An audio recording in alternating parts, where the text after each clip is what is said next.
ရဲ့ကောင်းစဉ်ဒီကိုကျိုးတိကကိုကျင့်မှာတရားတော်တဲ့မှန်လားဗျာအဲ့ဒါဗျာကအတ္တာဟိအတ္တနောတာတော်ကိုသာလျင်ကိုဘွားရဲ့ပဲ့ကြိုင်ရှင်ကိုသာလျင်ကိုဘွားရဲ့အာကိုရအစစ်မှန်မယ်တဲ့ကိုပဲကိုအာကိုပြီးတော့ခုနကဘုရားမဲ့အလုပ်တွေကိုကိုယ်တိုင်ပဲကြိုးစားပြီးတော့ကျင့်ကြရမှာမဟုတ်လားဒါကြောင့်ဒီနေရာမှာမြတ်စွာဘုရားရှင်ကိုတော်မြတ်ကြီးကမဟာကာရတကကမဆိုတဲ့ဇတ်တော်တစ်ပုဒ်မှာဟောကြားတော်မူခဲ့တဲ့ကာရကယောဣစေတိပြဘောဂိသဒိဗမာယုယတဒုက္ခံယောဣစေတိပြဘောဂိသဒိဗမာယုယတဒုက္ခံပါပါတိပရိဝုဇင်တဝါတိဒီဝဓမ္မမာစရိ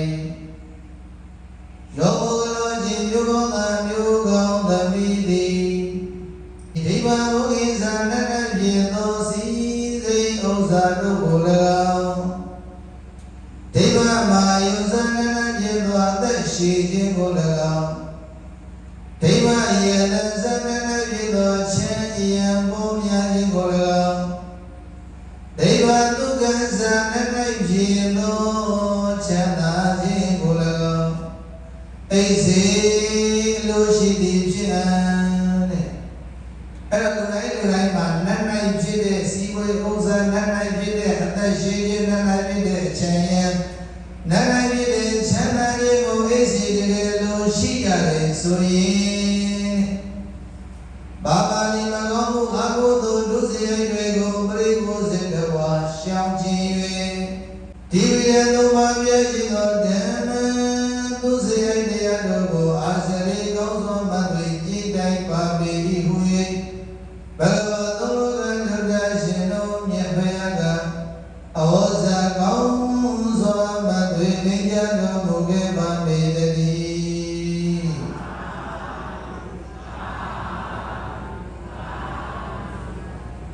ဒီကံလေးရဲ့ဆိုလိုရင်းအိဗေကဘာပြောတာလဲဆိုရင်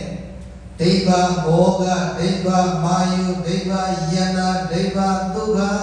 ပါဠိလိုကျမ်းစာချင်း၄မျိုးဒိဗ္ဗဘောဂလို့ခေါ်တဲ့လက်၌ဖြစ်တဲ့စီးပွားဥစ္စာတွေတို့ပေါ်ခြင်းဒိဗ္ဗမာယုလက်၌ဖြစ်တဲ့အသက်ရှိခြင်းဒိဗ္ဗဒုက္ခလက်၌ဖြစ်သောချမ်းသာ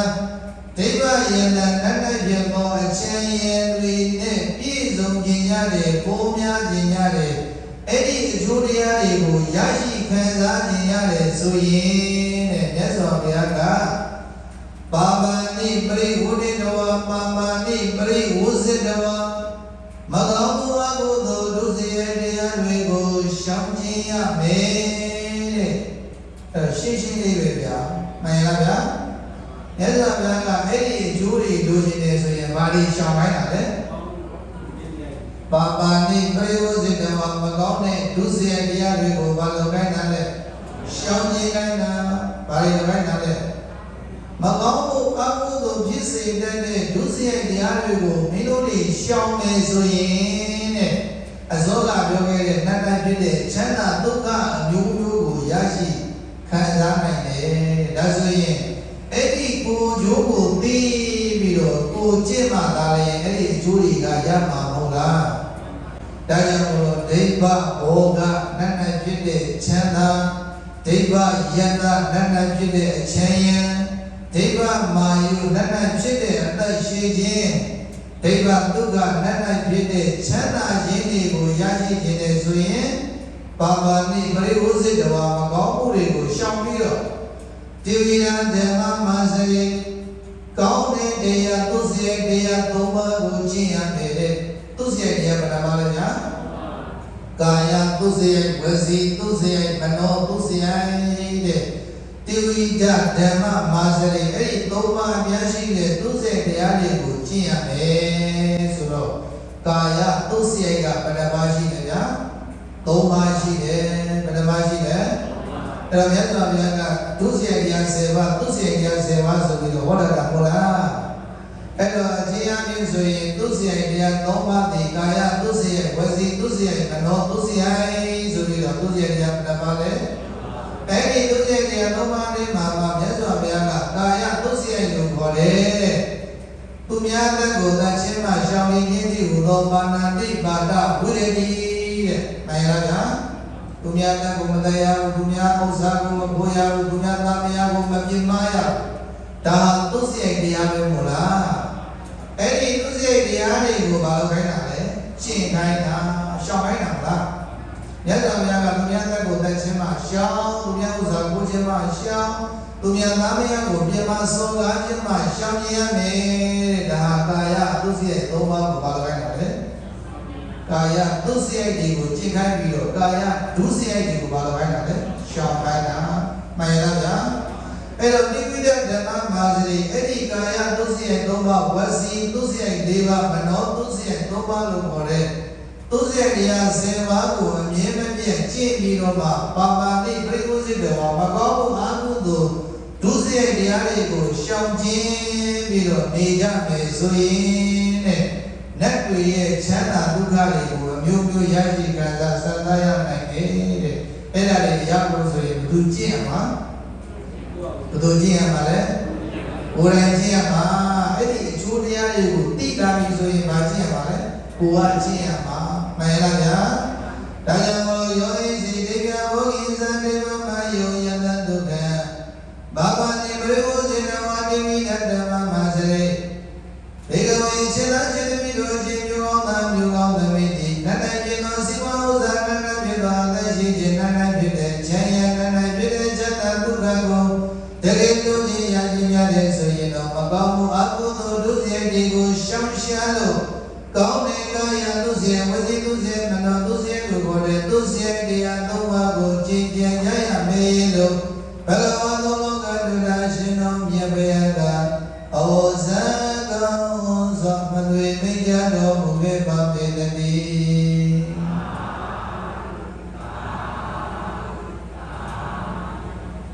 ကိုကျိုးတိက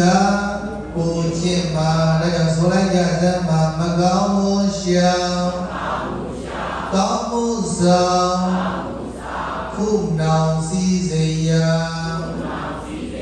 မကောင်းမှုရှောင်ကောင်းမှုဆောင်ခုနောင်တိုက်ရှိရာမကောင်းမှုရှောင်ကောင်းမှုဆောင်ခုနောင်ချမ်းရရာမကောင်းမှုရှောင်ကောင်းမှုဆောင်ခုနောင်ချမ်းသာရာယခုဘဝမှာရောနောက်ဘဝမှာပါစီစဉ်ဥစ္စာတွေရခြင်းနဲ့တတ်တွေ့ရှိခြင်းနဲ့ချမ်းရနေကိုများခြင်းနဲ့ချမ်းသာဒုက္ခမျိုးမျိုးကိုခံစားခြင်းရတဲ့ဆိုရင်တော့ပြိတ္တိမကောင်းမှုကိုဘာလို့ရမှာရှောင်ရမှာကောင်းမှုကိုဘာလို့ရမှာဆောင်ရမှာဘာဝနိပရိယုဇိတဝတိဝိရဓမ္မမစရေမကောင်းမှုဒုစရိုက်တရားတွေကိုရှောင်ခြင်းလို့ကောင်းတဲ့ဒုစရိုက်တရားတွေကိုကျင့်ကြံကြမယ်ဆိုရင်အဲ့ဒီအကျိုးတရားတွေကိုရရှိနိုင်တယ်တဲ့ရှင်းရလားနောက်တစ်ခါမြတ်စွာဘုရားရှင်ကိုယ်တော်ကြီးကနောက်တစ်ခါလေးကိုဘလို့ဟောကြားတော်မူတယ်ဆိုတော့ကာယနာဝါစာမနတကပ္ပမန္တောဝိသကနောကာယနာဝါစာမနတအပ္ပမန္တောဝိသကနောအရဏောတိယထာယဣတိဝါယတိဘုမာဝါဣတိဝါမျိုးသမီးလည်းတော်ဘုမာဝါမျိုးကောင်းသားသည်လည်းတော်ဝိသကနောမျိုးမြင့်ပညာမျက်စိရှိသည်ဖြစ်၍အပ္ပမတောမမေမလျောမမုမသအပ္ပမနာတဏိတရားရှိသည်ဖြစ်၍ကာယနဝကုဝပိလကောဝါစယဝါနဝပိလကောမနတဝါစေနာပိလကောဓမ္မသုစေတရားတွေကိုအာစရိကျင့်ကြံကျိုးကိုအထောက်ကြသည်ဖြင့်အရဏောမိမိရဲ့အရာကျိုးစီဝါလောကဟောတိမောချမသွေဖြစ်ပါပေအဲ့တော့ဒီကဏ္ဍရဲ့အဓိပ္ပာယ်ရဲ့ဆိုလိုရင်းသဘောတရားကလည်းမိန်းမပဲဖြစ်ဖြစ်ယောက်ျားပဲဖြစ်ဖြစ်တဲ့အဲ့ဒီကာယနာဝါစာမနတာကိုယ်လုံးစိတ်သုံးပါးကိုအကောင်းဆုံးဖြစ်အောင်ကျင့်တဲ့ပုဂ္ဂိုလ်တိုင်းဟာအထာယအတနောအထာယမိမိရဲ့အကျိုးစီးပွားအတွက်ကျင့်တာလို့ပြောတယ်တဲ့ဒီကနေ့အားလုံးရဲ့နာမည်ကြောင့်ဘုရားကောင်းတွေကဒါနစွ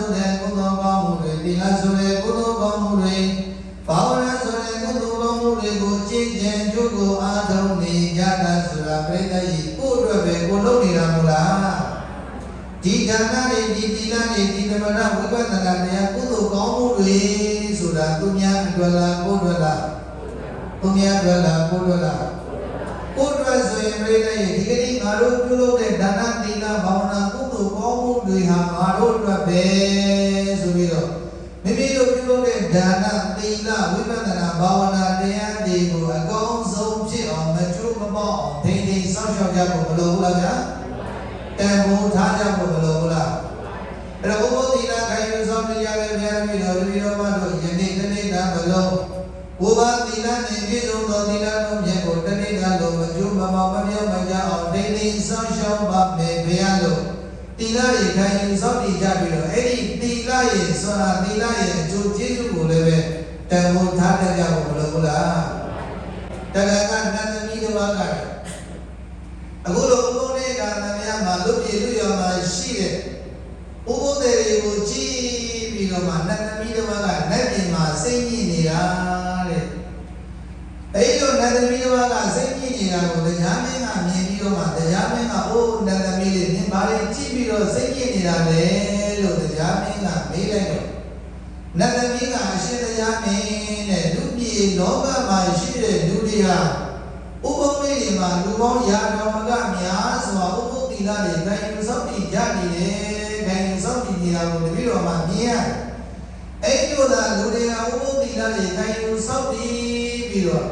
ကျွန်တော်မျိုးတို့ရဲ့နတ်ပြည်ကိုသာကိုရောက်လာကြရင်နတ်ပြည်ဆက်မမလားဆိုပြီးတော့စိတ်ညစ်ပြီးတော့သူကမိုင်းနေတာလေအဲ့တော့တရားမင်းကြီးကဘာပြောတယ်လဲဆိုတော့ဥပ္ပန္နသမီးတဲ့အလုတ်ကောင်းတိုင်းစိတ်ကောင်းကြတာမဟုတ်ဘူးတဲ့။ဘာလဲလဲဗျာ။ဥပုပ်သီလခံယူစောင့်တည်ကြတယ်ဆိုတာအလုတ်ကောင်းလားမကောင်းလားဗျာ။ကောင်းလားမကောင်းဘူးလား။အဲ့တော့တရားမင်းကြီးကအလုတ်ကောင်းတိုင်းစိတ်ကောင်းကြတာမဟုတ်ဘူးတဲ့။မင်းကနမူနာသက်တည်ပြမယ်ဆိုပြီးတော့မှနတ်သမီးလေးကိုလူပြည်မှာလူရောက်ဖန်ဆင်းပြီးတော့မှနတ်သမီးလေးကိုဆက်ကြောင်းနဲ့ဆက်ခွန်တဲ့လောက်ရေလောက်ဖန်ဆင်းတရားမင်းကြီးကတော့အသက်60 90ရွယ်လောက်ဖန်ဆင်းပြီးတော့ဘုရားတို့ရဲ့အရာဘတ်ဒေသတွေမှာဆိုရင်ဥပုပ်သီလခံယူစောင့်တည်ပြီးကြပြီဆိုရင်တော့ကိုယ့်ရဲ့အိမ်ကိုချက်ချင်းတက်မပြန်ကြဘူးအရာဒေသတွေကဥပုပ်ကျောင်းမှာပဲတနေ့ကမှလို့တနေ့တိုင်းလေးတွေယူလာပြီးတော့ကျောင်းမှာပဲရှိတဲ့တနေ့လေးဟင်းလေးနဲ့စုပေါင်းပြီးတော့မှစားတော့ကြပြီးတော့နေ့လေးကျတော့ပရိသေစိတ်တရားထိုင်တဲ့လူကတရားတိုင်းပရိသေစိတ်လူကပရိသေစိတ်ပေါ့ဘုရားတို့ညာဘတ်ဒေသမှာဆိုရင်ညနေ9 နာရီလောက်4 နာရီပဲ9 နာရီလောက်မှာဘုဘုသည်တွေကမိမိတို့ရဲ့အိမ်ကိုပြန်ပြီးတော့တနေ့တာတော့ဘုန်းကြီးကျောင်းမှာပဲဘုဘုနေ့ကိုအချိန်ကုန်ဆုံးစေပြီးတော့မှကုသိုလ်ဓမ္မတွေကိုအကောင်းဆုံးလုပ်ကြတယ်ပေါ့ဗျာအဲ့တော့ဒီမှာကတော့အဲ့လိုအချင်းလေးစီသိမြင်ရှိကြအောင်ချက်ချင်းအိမ်ပြန်ရတာမဟုတ်လားအိမ်ပြန်ရတော့အိမ်မှာသားသမီးတွေမြေနဲ့မျက်စိထဲမှာမြင်မတော်တာတွေနားထဲမှာကြားမတော်တာတွေလည်းမတွေ့ရမကြုံရဘူးလားဗျာအဲ့လိုတွေ့ရကြုံရပါများလာရင်ဒီလားကတပည့်လေးနဲ့တည်းညှိုးလွှမ်းလာတယ်လောဘလေးဖြစ်လိုက်ဒေါသလေးဖြစ်လိုက်မောဟလေးဖြစ်လိုက်တယ်ဖြစ်ကြဘူးလားဒါကလည်းအမြင်မတော်တာတွေတွေ့ရင်လည်းပြောမိစိုးမိအကြားမတော်တာတွေကြားရရင်လည်းပဲရင်ထဲမှာမကောင်းဖြစ်ရတယ်မရှိဘူးလားဒါကြောင့်မလို့ဦးဇင်းတို့ကဒေသတွေမှာတော့ဦးနေ့ဆိုရင်တော့ကျောင်းမှာတနေ့ကုန်နေပြီးတော့မှညနေကျမှပြန်တာရှိတယ်ပေါ့အဲ့တော့တရားကြီးနဲ့နတ်သမီးလေးကလူတော်ဖန်ဆင်းပြီးတော့မှဥပုပ်တွေအများကြီးရှိတယ်အဓိကနတ်သမီးကဥပုပ်တွေအကုန်လုံးဟာတဲ့ကုသိုလ်ကောင်းမှုတွေကိုနတ်ပြည်ရောက်နေပြီထင်တာမဟုတ်လားဒါကြောင့်မလို့တရားမင်းကြီးကအလုတ်ကောင်းတိုင်းစိတ်ကောင်းတာမဟုတ်ဘူးဆိုတာကိုသက်တည်ပြတ်ဖို့ရန်အတွက်ဆိုပြီးတော့လူပြည်ကိုဆင်းလာပြီးတော့သူတို့တယောက်ကအဲ့ဒီဥပုပ်တွေအစုရှိနေတဲ့ဥပုပ်တွေနားကိုနတ်သမီးကတရားမင်းကြီးကဘိုးကြီးရဲ့လက်ကိုကောင်မလေးကဘိုးကြီးရဲ့လက်ကိုဆွဲပြီးတော့လမ်းလျှောက်တာပေါ့အဲ့တော့ဥပုပ်တွေဆိုတာကလည်းပဲတိတဲ့အတိုင်းပဲအစုလေးတွေစုလာပြီးဆိုရင်စကားလေးတွေအမျိုးမျိုးပြောနေရတယ်မရှိဘူးလားအများအားဖြင့်ဒီလိုသောဥပုပ်တွေတွေကလည်းပဲသူတို့ရဲ့ရောက်တဲ့နေရာမှာညာစားပြီးတော့ပြီးတော့ခဏလေးတို့နားတော့ဒီကရောက်တော့စုပြီးတော့ပါအစုလေးတွေတောင်ပုံပြောပြောနေတယ်ပြောနေတဲ့ဥပုပ်တွေလည်းမရှိဘူးလားဒါကလည်းကိုယ့်အိမ်ကိုပြန်ပြီးတော့မှကိုတရားလေးနဲ့ကိုမနေဘဲနဲ့သူများရင်လည်းစကားတွေပြောပေါင်းပါအရေးမပါတဲ့စကားတွေရေးများမှတ်ရစကားတွေထိုင်ပြောနေတဲ့ဥပုပ်တွေလည်းမရှိဘူးလားဒါကြောင့်မို့လို့အလုံးကောင်းတိုင်းစိတ်ကောင်းတာမဟုတ်ဘူးလူတိုင်းနတ်ပြည်မရောက်နိုင်ဘူးဥပုပ်ဆောင်နိုင်လည်းပဲ တကယ်ဥပုသ်တိလာကိုတကယ်မကျိုးမအောင်စောင့်တဲ့ဥပုသ်တွေဆိုတာဘယ်နှယောက်ရှိတယ်ဆိုတာကိုပြချင်တာမဟုတ်လားအဲ့ဒါပရမတွေ့ပြီးတော့မှလမ်းလျှောက်လာတော့ပရမအုပ်စုကပြီးတယ်ဘောအဲ့ကလေးမလေးဒါကဘယ်သူနဲ့ဒီနဲ့ဘာတော့လဲဒီဘိုးကြီးကဘောဟောဒီဘိုးကြီးကကျမရဲ့အမျိုးသားပါလို့ပြောလိုက်တော့ပရမအုပ်စုအမျိုးသမီးတွေကဘာပြောလဲဆိုတော့ဒီကောင်မလေးကတော့ဒုက္ခပဲဒီကောင်မလေးကတော့ဒုက္ခပဲပြောကြည့်တဲ့သဘောတရားကကိုတရားကိုကိုဒုက္ခကိုကိုမမှန်ပဲနဲ့ဒီကောင်မလေးကတော့ဒုက္ခပဲတဲ့ဒီဘိုးကြီးကိုမှယူရသလားဆိုပြီးတော့အပြစ်ကြီးပြောနေတာမဟုတ်လား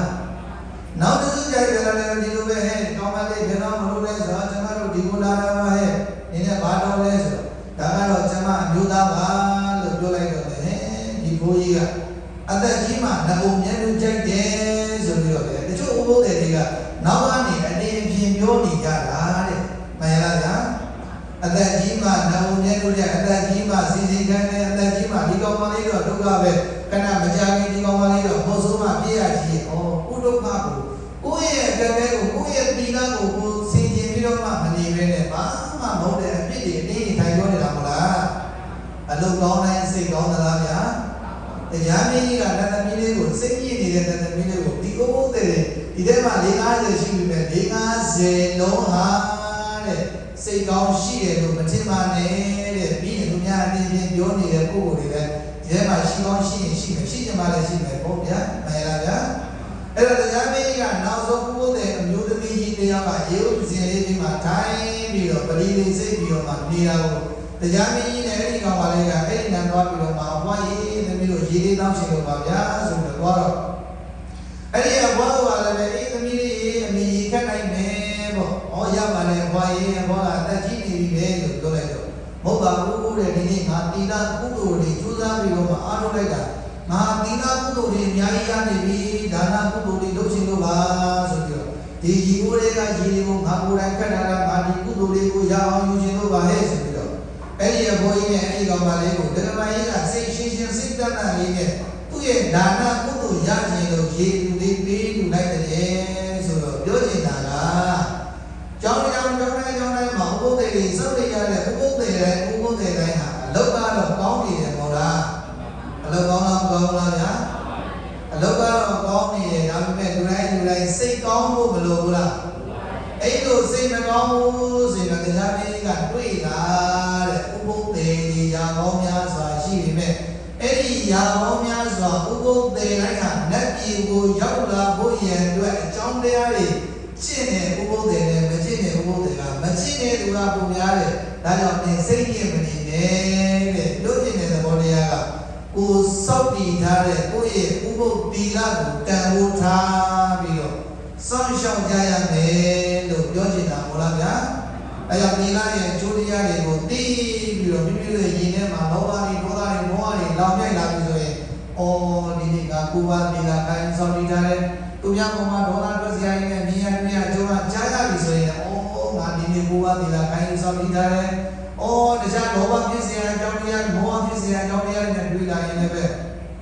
ဒီနေ့ငါကိုယ်ပါသီလကိုင်းစောင့်တည်ထားတဲ့ငါရဲ့သီလကိုငါမကျိုးမပေါအောင်ငါစောင့်သိနေဆိုတဲ့အဲ့ဒီစိတ်ကလေးကိုမွေးပြီးတော့တတိတာဘလုံးဘုရားတပည့်တော်တို့ကိုယ်ပါသီလနဲ့ခိုင်စောင့်တည်နေပါမယ်ဗျာဆိုတဲ့အာမဘန်းတွေကိုမြဲမြံစွာကျင့်သုံးကြမယ်ဆိုရင်တဲ့ဥပုသ်စောင့်ရာဂျိုးနတ်မှာပေါ့ဗျာမှန်လားဗျာဒါကြောင့်ဥပုသ်စောင့်တယ်ဆိုတာမိမိရဲ့ကိုယ်မူရာမိမိရဲ့နှုတ်မူရာတွေကိုဒိဋ္ဌိစောင့်ရှောက်ကြရတာမဟုတ်လား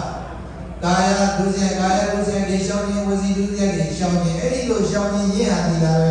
ဥပုသ်စောင့်တယ်လို့ခေါ်တာဟုတ်လားဗျာဒါကြောင့်လို့မြတ်စွာဘုရားကကာယနာဝါစာမနတာအပမတောဝိဇ္ဇကနောจิตာจิตမိကိုအမျိုးမြင်ဉာဏ်မျက်စိရှိတဲ့ပုဂ္ဂိုလ်မမင်းမလျောမဘုမဇာတတိတရားရှိတဲ့ပုဂ္ဂိုလ်တွေဆိုတာကာယနာဝါစာမနတာကိုမူရာနှုတ်မူရာစိတ်မူရာလေးကိုအမြဲတမ်းသူ့စိတ်တရားနဲ့ဖြစ်အောင်ဒိဋ္ဌိစောင့်ရှောက်ခြင်းဟာအရဏဟောဒီယတရားမိမိရဲ့အကျိုးစီးပွားလုံးငါကျင့်တော်သည်ဖြစ်တော်သည်လို့ဘဂဝါသောဘုရားတော်တာရှင်တော်မြတ်မြတ်ကအဝဇ္ဇကောင်းစွာမသွေမိတ်ကြတော်မူခဲ့ပါပေတည်း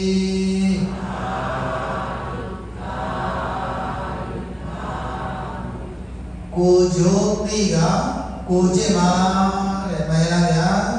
ဒါကြောင့်ဗျာလင်္ကာလေးလိုက်ဆိုပါကိုကျုပ်တိကကိုဖြစ်တာကောင်းစွာကိုယ်တိုင်ခြင်းကိုကျုပ်တိကနှုတ်ခြင်းသာကောင်းစွာကိုယ်တိုင်ခြင်းကိုကျုပ်တိကနှုတ်ခြင်းသာကောင်းစွာကိုယ်တိုင်ခြင်းကိုကျုပ်တိကစိတ်ခြင်းသာကောင်းစွာကိုယ်တိုင်ခြင်းကိုကျုပ်တိကစိတ်ခြင်းသာကောင်းစွာကိုယ်တိုင်ခြင်းဒါနပြုတံကိုကျိုးပါတိကအမြဲလူဒါနပြုတံကိုကျိုးပါတိကအမြဲလူသီလဆောင်တာကိုကျိုးပါတိကဆောင်တော်မူသီလဆောင်တာကိုကျိုးပါတိကဆောင်တော်မူနမဇာဘွာကိုကျိုးမြာတိချဘွာတော်မူနမဇာဘွာကိုကျိုးမြာတိချဘွာတော်မူဝိပဿနာကိုကျိုးပါတိကရှုတော်မူဝိပဿနာကိုကျိုးပါတိကရှုတော်မူတရားဟောတရားနာကိုကျိုးပါတိကဟောနာယောတရားဟောတရားနာကိုကျိုးပါတိကဟောနာယောကိုကျိုးတိလင်ကိုယ်တိုင်ခြင်းအစင်းမြင့်လို့ကိုကျိုးတိလင်ကိုယ်တိုင်ခြင်းအစင်းမြင့်လို့ကိုကျိုးတိလင်ကိုယ်တိုင်ခြင်းအစင်းမြင့်လို့ယန္တာပရိသမုဒ္ဒရောတို့၏ကိုကျိုးကိုသိပြီးတော့ကိုယ်တိုင်ခြင်းကအစင်းမြင့်တဲ့လူရသားတွေဖြစ်ခြင်းရတယ်ဆိုရင်ဒါနပြုရတဲ့ကိုကျိုးဖြစ်တဲ့အတွက်ကြောင့်မို့လို့အဲ့ဒီလိုကိုကျိုးတရားကိုသိပြီးတော့မှမြဲတဲ့လူရမယ်သီလဆောင်တာလည်းပဲကိုကျိုးဖြစ်တာတော့ကြောင့်မို့လို့အဲ့ဒီကိုကျိုးကိုသိပြီးတော့မှဆောင်ရမယ်သမထဝိပဿနာဘာဝနာတရားတွေပွားများတာလည်းပဲကိုယ့်ရဲ့အကျိုးစီးပွားပဲဖြစ်တဲ့အတွက်ကြောင့်အဲ့ဒီကိုယ့်ရဲ့အကျိုးစီးပွားကိုသိပြီးတော့မှပွားရမယ်ရှုရမယ်တရားဟောရတာတရားနာယူရတာတရားလည်းပဲကိုယ့်ရဲ့အကျိုးစီးပွားပဲဖြစ်တဲ့အတွက်ကြောင့်မို့လို့ကိုယ်တိုင်ပဲဟောနာကြည်ညိုပူဇော်ကြရမယ်ဆိုတာအလုံးတရားနာပြည့်စုံပါဘုရားကောင်းများကိုယ်တိုင်သိကကိုကျင့်မှဆိုတဲ့တရားဘုံဘုံလို့မတော်ဘူးလားကိုယ်တိုင်သိပြီးတော့မလုပ်ရမလဲကိုယ်တိုင်ကျင့်ရမယ်အဲ့ဒီကိုယ်တိုင်ကျိုးတရားတွေကိုသိပြီးတော့မှကိုယ်တိုင်ကျင့်မှသာလေအဲ့ဒီရဲ့ကျိုးတရားတွေဘယ်လိုရမှာကိုယ်တိုင်ရမှာဒါကြောင့်မလို့ဒါနဆိုတဲ့ကိုကျိုးတရားတွေဒါနတွေပြုတာသီလတွေစောင့်ပြီးတာသမထဝိပဿနာတရားတွေပွားများတာတရားဟောတရားနာယူတာတွေအလုံးဟာကိုယ့်ရဲ့ကျိုးစီးပွားဖြစ်တဲ့အတွက်ကြောင့်အဲ့ဒီကိုယ့်ရဲ့ကျိုးစီးပွားအတွက်ကိုယ်တိုင်ကြည်ကြပါစေလို့မြတ်စွာဘုရားရှင်ကိုရောမြတ်ကြီးကမဟာနာရတပတ္တမသုဒ္ဓဒေသနာတရားတော်လာကာရလေးနှစ်ပုဒ်ဖြင့်တန်ဆန်းစီဖြင့်အပမရိနာမသိမလျောမဘုမဆအကမန္တလို့ခေါ်တဲ့တတိတန်တစေညာတရားဖြင့်သမ္မာရိနာတမတိကဘာဝနာကုသိုလ်ကောင်းမှုအစွစုတွေကိုကိုယ်စီကိုယ်ငါကောင်းစွာမှန်သွေကျင့်တော်မူနိုင်ကြပါစေကုန်ရာတည်း